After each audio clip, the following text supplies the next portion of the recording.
Praise lord. ప్రభునామమున మీ అందరికీ శుభాభివందనాలు.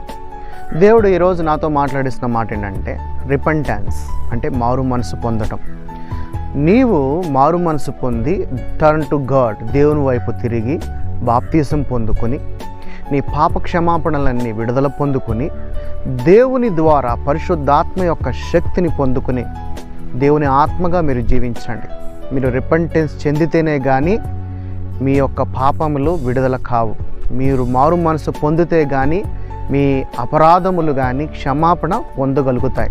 దేవుని ఆత్మగా మీరు జీవింపగలుగుతారు. దేవుని ఆత్మగా జీవించటం అంటే శరీరాన్ని దాటి బయటకు వచ్చి జీవించటం అండి.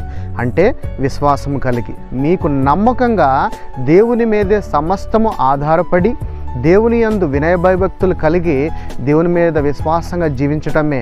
విశ్వాసం మూలంగా అబ్రహాముని నీతిమంతుడిగా ఎంచబడ్డాడు.